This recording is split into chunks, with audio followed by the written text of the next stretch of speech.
বলিতে ব্যাকুল শুধাইল না কেহ। অ্যাকচুয়ালি হৃদয়ের কথা না, হৃদয় জুড়ে যে মাছ রয়েছে সেই কথা। আজকের মাছ, হ্যাঁ পুরোনো দিনের মাছ নিয়েই তো কথাবার্তা হচ্ছে আমাদের। তো আজকের যে মাছ, সেই মাছে নাকি হৃদয় মানে হার্ট ভালো থাকে সেই মাছ খেলে। হ্যাঁ, এই মাছে ফ্যাটের পরিমাণ বেশ কম, ক্যালোরিও কম, আক্ষরিক অর্থে লিন ফিশ বেলে। একে পেলে, একে খেলে আপনিও হয়তো বলে উঠবেন, দিয়ে না গরম তেলে ফেলে আরেক কয়েক পিস লিন ফিশ। নমস্কার, আদাব, good evening and welcome to Emami healthy and tasty cooking oil presents Rannaghar, যেখানে চলছে পুরনো সেই মাছের কথা, স্পেশাল উইক স্পেশালি আপনাদের জন্য। আজকে পুরনো দিনের মাছ রাঁধবেন যিনি, পুরনো দিনের কথা বলবেন যিনি, তিনি একজন পুরনো দিনের নায়িকা। মোমের আলো জেলে তার মুখ দেখতে পেলে আপনাদের মনে পড়ে যাবে শূন্য অঙ্কের কথা। Please welcome Lalita Chatterjee. নমস্কার, স্বাগত রান্নাঘরে। ধন্যবাদ। আগে একবার একটু ছুঁয়ে দেখি। তোমাকে অনেকদিন বাদে শূন্য অঙ্কে দেখা গেল, এতদিনের গ্যাপ কেন? গ্যাপ কেন মানে আমি সেরকম অফার পাইনি, পেলে তো নিশ্চয়ই করতাম। আমার খুব একটা জিনিস জানতে ইচ্ছে করে যে তখনকার দিনে মানে সত্যি কথা, মানে তুমি যদি রাগ না করো, আমি খুব ইনফর্মালি জানতে চাইছি, মানে আর যদি রাগ করো নিজের মেয়ে হিসেবে ক্ষমা করে দিই। না না না, তুমি খুব বড় লোকের মেয়ে ছিলে নিশ্চয়ই? খুবই মধ্যবিত্ত পরিবারের মেয়ে ছিলাম, তবে আমাদের বাড়িতে শিক্ষা বা প্রপার এডুকেশন এর উপর ভীষণ প্রাধান্য ছিল। আর কালচারাল ইনক্লিনেশন, মানে গান নাচ এসব, রাত দিন আমরা থিয়েটার করতাম, করতাম বাড়িতে ভাই বোনেরা মিলে। আমি যখন আমার 11 বছর বয়স, তখন আমি রথের রশি রবীন্দ্রনাথের সেটা ডিরেক্ট করেছিলাম। বসে বসে খালি বিদেশ গেলাম। তুমি তখন পৃথিবীতে আসার অনেক আগে, আমি খুব ছোট বয়সেই গেছি, বছর 15 হয়নি তখন বিদেশ গেছে। এখানকার পড়াটা অসমাপ্ত রেখে আমি বিদেশ চলে গেছিলাম। কেন মানে আমার 3 ভাই বোন ওখানে লেখাপড়া করতো, একজন ডাক্তার আর দুজন, একজন তো লন্ডন স্কুল অফ ইকোনমিক্সে পড়তো, আমার দাদা ইন্স্যুরেন্সে ছিল। আমার ভীষণ ইচ্ছে হলো, এখন বলবে কি তুমি তো রিচ নাও, কী করে গেলে? মানে বাবা যেটুকু যা সর্বস্ব দিয়ে আমাদের পাঠিয়েছিলেন। তারপর ওখানে গিয়ে সবাই কাজকর্ম করলো, আমি তো করিনি, পড়ছিলাম, কোনো মতে চালানো যাচ্ছিল আর কি, যতক্ষণ না আমার দাদা মেজদা খুব ভালো কাজ পেল ইউনাইটেড নেশনসে। এই মুহূর্তে জানি আপনাদের ভাবনাটা কি চলছে, মানে আপনারা কি ভাবছেন এই মুহূর্তে আমি পড়তে পারছি, যে বেলে মাছের কি রান্না হবে এবং আরো কি কি আড্ডা হবে, কি কি শুনবো। আসলে এত স্বল্প পরিসর, এতটা জীবন, এতটা কর্মময় জীবন, তার কতটা তুলে ধরতে পারবো আমি জানি না, একটু ডাউট আছে। তো আগেই একটা প্রমিস যে আরো একদিন আসতে হবে। নিশ্চয়ই, যখন বলবে আসবো। Thank you. তাহলে চলো আমরা কিচেনে ঢুকে পড়ি। এইবার রান্না করব, কিন্তু তার আগে সকলেরই মনে একটা প্রশ্ন, আমি জানি রান্না শুরুর আগে, যে 15 বছর বয়সে বিয়ে কিভাবে হলো? 15 বছর বয়সে বিয়ে, মানে সেটার পেছনেও একটা ইতিহাস আছে, অত তো বলার আমাদের টাইম নেই, এটা আজকের কাজ হচ্ছে রান্না করা। তা আমি একটুখানি বলছি যে আমার যাকে বিয়ে করেছিলাম তার সাথে আমি খেলতাম, লুকোচুরি, চুকিতকিত ইত্যাদি করতে করতে হঠাৎ গভীরভাবে অল্প বয়সে প্রেম হয়ে গেল। তারপরে নানা এরকম ঘটনার মধ্যে দিয়ে ও আমার যে বিলেত যাবার কথা আগে বলেছি, কথা ঠিক হলো। তা আমি ভাবলাম যে আমাকে সরিয়ে নিয়ে যাওয়া হচ্ছে ওর থেকে, তাই জন্য আমার দিদি মেজদি, তাকে রিকোয়েস্ট করে হাতে পায়ে ধরে, তখন কেউ গার্ডিয়ান দাঁড়ালে 14 বছর বয়স হয়ে গেলে বিয়ে করা যেত, আমরা রেজিস্ট্রি করেছিলাম। মানে সেটা খুব অদ্ভুত ব্যাপার, লোকে বিশ্বাস করবে না, বাট এটা হতো তখন। I think special marriage act বা কিছু একটা। তা বিয়ে করে আমি চলে গেলাম, আর পরে ও আবার ফলো করলো আমাকে। এইভাবে বিয়েটা কিন্তু হয়ে গেছিল। কিন্তু আমাদের বিলেতে যখন আমার ভাই বোনরা যখন জানলো, তখন I was expecting my first baby, তখন তাকে আমার জানে এটা বাচ্চা মেয়ে, মানে তারা সব, মানে আমার বাবা এখানে শুনে ফেন্ট করেছিলেন যে এ কি করে হয়, কি করে বিয়ে নেই, কিছু নেই কি, কিন্তু আমরা বিয়ে করেছিলাম। সুতরাং তোমার মেজদিদি শুধু জানতেন, শুদ্ধ মেজদি জানতো। তারপরে আমি আবার তখন আমার শ্বশুর শাশুড়িকে মানে বুঝিয়ে টুঝিয়ে আমি ফিরে এলাম।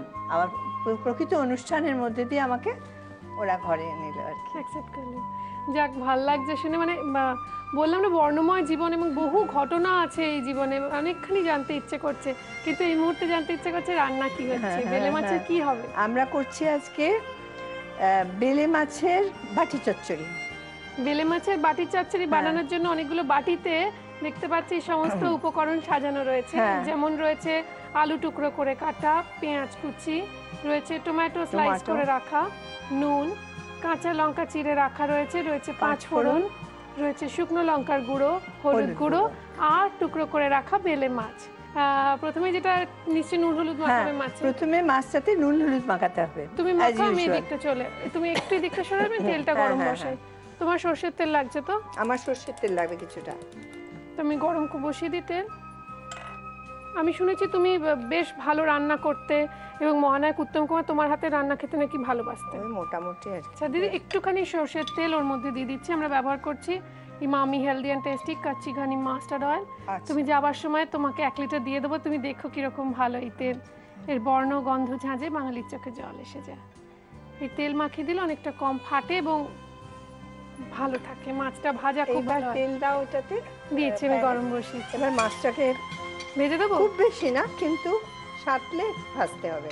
তাহলে তুমি আমার দাও, আমি মাছটা ভেজে দিচ্ছি। একটা ঢাল নিতে হবে আমাকে। কি দেবো?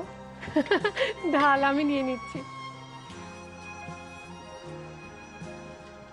তেলটা একটু ধোঁয়া ওঠা গরম হবে, নইলে মাছ ছাড়বে না। হ্যাঁ, নইলে মাছ আটকে যাবে। এবার একটু করে মাছ দিয়ে দিই। একটু করে মাছ, একটু কয়েকটা, খুব বেশি দিলে আবার মাছগুলো জড়িয়ে যেতে পারে।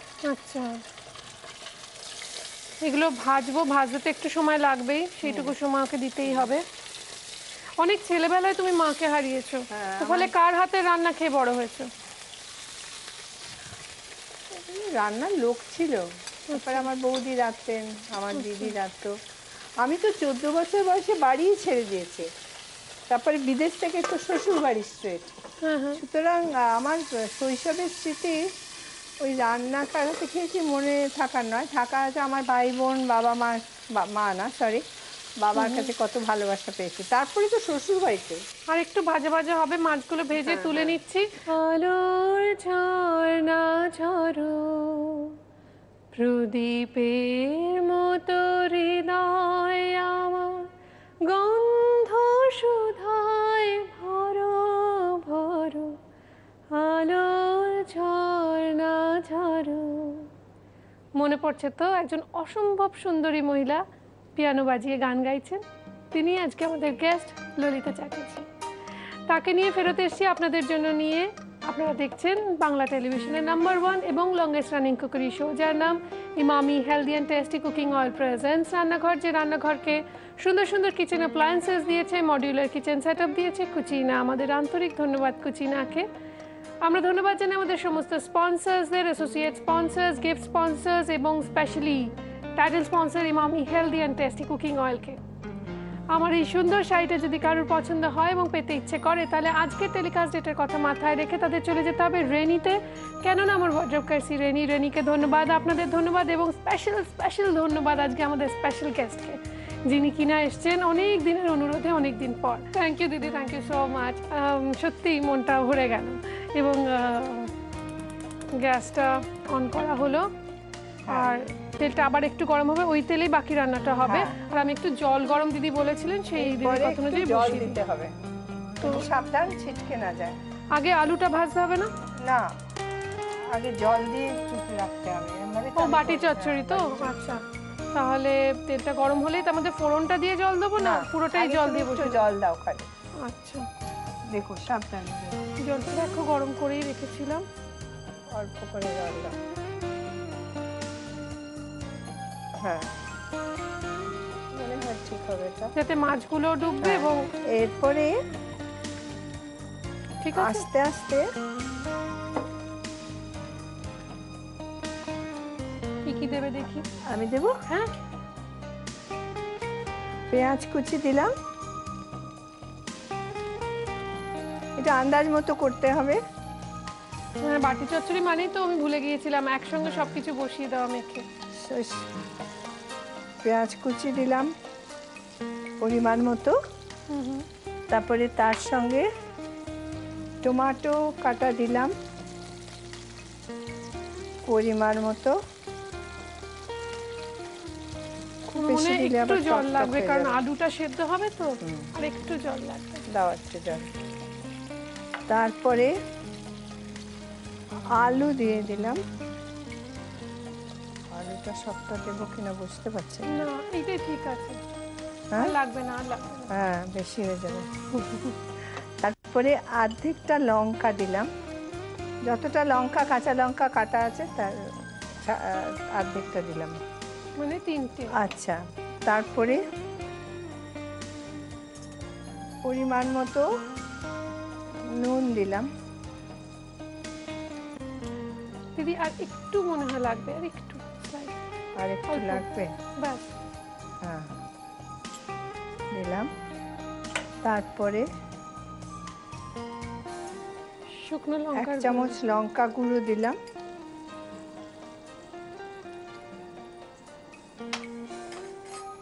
আর দেবো হলুদ গুঁড়ো। 1 চামচ হলুদ গুঁড়ো দিলাম। ঠিক আছে, হুম হুম। এবার একটু নাড়িয়ে দিলাম। আচ্ছা। দিয়ে হুম। মাছগুলো একে মাছগুলো আস্তে করে দিয়ে দিলাম। বেলে খুব নরম মাছ, খুব বেশিক্ষণ- নরম মাছ, সেই জন্য একটু কেয়ারফুলি করতে হয়। হুম। আমার একটা জিনিস জানতে ইচ্ছে করছে যে এই তো আমরা এতক্ষণ শুনলাম কলকাতায় কাজ শুরু হওয়ার আগের মুহূর্ত অব্দি গল্পটা শোনা হয়েছে, কিন্তু তোমার গল্প শোনা মানে মনে হচ্ছে একটা সিনেমা দেখছি। তো সেই সিনেমায় কখন বম্বে যাওয়া হলো? বম্বে এখানে করতে করতে আমি বম্বের অফারটা পেয়েছিলাম। রাত আন্ধেরি থি বলে একটা থ্রিলার ফিরোজ খানের সঙ্গে। তখন মানে অফারটা নিয়ে আমি চলে গেলাম। আচ্ছা, আমি 5 ফোড়নটা না পরে দিচ্ছি, তার কারণ আমরা ইউজুয়ালি 5 ফোড়ন আগে দিই, কিন্তু পরে দিচ্ছি কারণ এটা আলাদা একটা ফ্লেভার পাওয়া যায়, আচ্ছা। তাই জন্য। তারপর বেশি না, দিয়ে এবার আঁচটা কমিয়ে ঢাকা এবার দেবো তো? আঁচটা কমিয়ে আমি দিচ্ছি। ঢাকা দিয়ে দাও। আঁচ কমিয়ে এটা হতে থাকুক, ততক্ষণ শুনি কি হয়েছিল। তা আমি বম্বেতে ফিরোজ খানের এগেনস্টে একটা ছবি করার অফার পেলাম, রাত আন্ধেরি থি বলে। সেটাই আমার শুরু বম্বেতে। তারপরে হয়েছে কি, আমার না বম্বেতে যাওয়াটা কয়েকটা ভুল হয়েছিল, বলবো সেটা? তার কারণ হচ্ছে কি, তখন না খুব গ্রেডেশনস ছিল ফিল্মে। এই stunt movie, B grade film, A grade film. আমি ফিরোজ খানের এগেনস্টে যে মুভিটা করেছিলাম সেটা থ্রিলার, মানে which was graded A B B.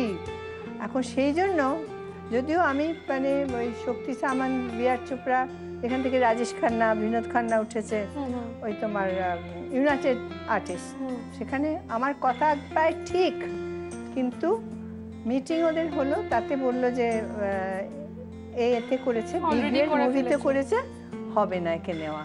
এটা আমার ভাগ্য এত খারাপ ছিল। এই মোটামুটি আর কি। এই তো গেল বম্বের কাহিনী, যার নিজের জীবন নিয়ে একটা টোটাল সিনেমা হয়ে যেতে পারে, 2.5 ঘন্টার ছবি হতে পারে। সেই সিনেমার সব থেকে আকর্ষণীয়, বাঙালির কাছে সব থেকে আকর্ষণীয় মুহূর্ত হচ্ছে যে পার্টটুকু, সেটার মধ্যে রয়েছেন মহানায়ক উত্তম কুমার, রয়েছেন শুভেন্দু চ্যাটার্জি, অনিল চ্যাটার্জি, এবং আমরা ধন্য, আপ্লুত, আমরা সমৃদ্ধ। Thank you. এবং রান্নাটা আমাদের অলমোস্ট রেডি। তুমি যেটা বললে যে এটার মধ্যে সার্ভ করেও সর্ষের তেলটা ছড়ানো যায়, বা এটার মধ্যেও দেওয়া যায়? ওটার মধ্যে দেওয়া যায়, অথবা ওটা নামিয়ে ওর মধ্যে 2 চামচ 4 চামচের সর্ষের তেল আর কাঁচা লঙ্কা, বাকি কাঁচা লঙ্কাটা। ঠিক আছে, এটা আমরা মাছটা হয়ে গেছে, এটাকে সার্ভ করে দিই। কি ভালো গন্ধ, এই 5 ফোড়নের গন্ধটা তো খুব সুন্দর লাগছে। আমি কিন্তু 5 ফোড়ন জানতাম না যে বেলে মাছ এমনিতেই খুব টেস্টি মাছ। এই সেম রান্নাটা গুলে মাছে হয় না? তুই গুলে মাছ খেয়েছো? হ্যাঁ, গুলে মাছও খুব টেস্টি, ভীষণ ভালো লাগে। আমরা পেঁয়াজ টেয়াজ দিয়ে করে খেয়েছি, কিন্তু এইভাবে বাটি চচ্চড়ি আমি খেয়েছি, খুব সুন্দর লাগে। মাকে দেখি আবার একটু সর্ষে বাটা বেটে সেই ছাঁকা জলটা একটুখানি দিয়ে দেন, তো তাতেও ভারী চমৎকার খেতে লাগে। তো এবার 2 চামচ সর্ষের তেল, 4 চামচে আর কাঁচা লঙ্কাগুলো। আমরা ব্যবহার করছি মামি হেলদি অ্যান্ড টেস্টি কাচ্চি ঘানি মাস্টার্ড অয়েল এবং কাঁচা লঙ্কাগুলো দিয়ে দিলাম। এটা অনেকে ভাতের সঙ্গে একটু মেখে খান। হ্যাঁ, ব্যাস ব্যাস রান্না তৈরি, রেডি অ্যান্ড সার্ভড। যেটা করতে হবে আমাদের এই রান্নাটা আপনাদের জন্য, কেবলমাত্র আপনাদের জন্য দেখিয়ে দেবো আরও একবার।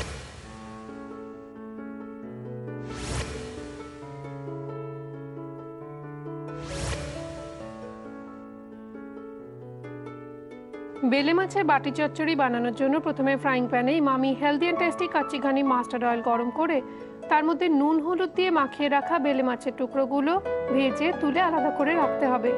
এবার ওই তেলের মধ্যেই পরিমাণ মতো ঈষদুষ্ণ জল দিয়ে ওর মধ্যে একে একে পেঁয়াজ কুচি, স্লাইস করা টমেটো, সরু সরু করে কেটে রাখা আলু, চেরা কাঁচা লঙ্কা, স্বাদ মতো নুন, শুকনো লঙ্কার গুঁড়ো, হলুদ গুঁড়ো, ভেজে রাখা বেলে মাছের টুকরো আর 5 ফোড়ন দিয়ে আঁচ কমিয়ে ঢাকা দিয়ে রাখতে হবে কিছুক্ষণ। নামানোর আগে ইচ্ছে হলে অল্পই মামি হেলদি অ্যান্ড টেস্টি কাচ্চি ঘানি সর্ষের তেল আর কাঁচা লঙ্কা চেরা ছড়িয়ে গরম গরম ভাতের সঙ্গে গরম গরম সার্ভ করুন। এই রান্না কখনো পুরনো হবে না। সুন্দর ছায়াছবির জগতে আমরা ছিলাম, যেখানে তোমার শুরু হলো তোমার ছেলেবেলা, সেখান থেকে বিদেশ যাওয়া, বিয়ে, ফিরে আসা, কাজ করা, চাকরি জীবন, তারপর আবার অভিনয় জীবন, বম্বে চলে যাওয়া, তারপর আবার ফিরে আসতে চাই উত্তম কুমারের মহানায়কের প্রসঙ্গে। তার সঙ্গে কি করে আলাপ? আমার বৌদি ছিল কাবেরী বসু, অভিনেত্রী। তা ওর ছবি রায়কমলের শুটিং আমি দেখতে গেছিলাম। বিদেশ থেকে তখন সবে এসেছি, তখন আমার হার্ডলি 15 বছরও বয়স না। তখন উত্তম কুমারের সঙ্গে প্রথম আলাপ হয়। তারপরে আমাদের পাড়ায় থাকতেন সরজুবালা দেবী, ওখানে উত্তম কুমার খুবই আসতেন, সেখানে আবার দেখা হয়। তারপরে অনেকদিন পরে ওনার একটা শুটিং এমনি দেখতে গেছিলাম আমার দিদির সাথে, নিউ থিয়েটার না টেকনিশিয়ানসে। সেখানে উনি হঠাৎ এসে আমাকে ঝুঁকে বললেন যে আমার নাম রুনু। আচ্ছা, রুনু জানতো আমার নাম রুনু। আমরা একটা ছবি করছি বিভাস বলে, বিনুবর্ধন ডিরেক্টর, আমরা হিরোইন খুঁজছি, তুমি করবে? আবার বলছে কেন? আমি খুব ছোটবেলায় আমার দিদির লেখা চিত্রনাট্য গল্প অনন্যা বলে কানন দেবীর একটি ছবিতে কানন দেবীর ছোটবেলাটা করেছিলাম। তখন আমি 10 বছর বয়স হার্ডলি। তা আমি বললাম হ্যাঁ করবো। আমি তো মানে অবাক, উত্তম কুমার আমাকে এসে বলছে করবে কি না। আমি হ্যাঁ হ্যাঁ করবো। তারপরে টেস্ট নিল, তারপর টেস্ট উনি নিজে দাঁড়িয়ে দেখলেন, দেখে বলেন খুব ভালো হয়েছে। সেই থেকে শুরু আর কি। তো এই গল্প এমন সেটা শেষ হতে চায় না, কিন্তু আমাদের সময়টা শেষ হয়ে যায়, সময়টা বয়ে যাচ্ছে এবং বলছে যে আমাদের আড্ডা আজকে টানতেই হবে এবং কিছু সামান্য উপহার আছে তোমার জন্য, দেখে নেবো সেগুলো কি কি থাকছে। Emami healthy and tasty cooking অয়েলের তরফ থেকে একটি গিফট হ্যাম্পার, ইমামির তরফ থেকে একটি গিফট হ্যাম্পার, মিত্র ক্যাফের তরফ থেকে একটি আকর্ষণীয় গিফট ভাউচার, দাগের জোম মার্বো কেয়ারের তরফ থেকে একটি আকর্ষণীয় গিফট হ্যাম্পার, কেকসের তরফ থেকে একটি সুন্দর কেক, জি বাংলা দিচ্ছে একটি সুন্দর সেরামিক বোল সেট, জি বাংলার পক্ষ থেকে থাকছে একটি সুন্দর কফি মাগের সেট, জি বাংলার তরফ থেকে একটি সেরামিক স্যুপ কাপ সেট, আর রয়েছে জি বাংলার পক্ষ থেকে এক ঝুড়ি বেলে মাছ। ইস দেখো, আরো কত কিছু জানতে ইচ্ছে করছে, তো সময় এত কম। অনিল চ্যাটার্জির সঙ্গে কাজ করেছে, শুভেন্দুর সঙ্গে কথা, মানে তিনিও আরেক হ্যান্ডসাম। তো আরেকদিন আসবো, আরেকটু আড্ডা দেবো। আমি জানি আমারও যেতে ইচ্ছে করছে না, তোমারও যেন মন বলছে জানি তুমি ফিরে আসিবে আবার, জানি তবু মনেরও মধ্যে প্রবোধ নাহি যে মানি, কিন্তু আমি আসবো। বেলে মাছ জমজমাট, তোমার জন্য একটা মেমেন্টো আমাদের তরফ থেকে। তুমি ভালো থেকো, থ্যাংক ইউ, প্লিজ আবার এসো। নিশ্চয়ই নিশ্চয়ই আসবো।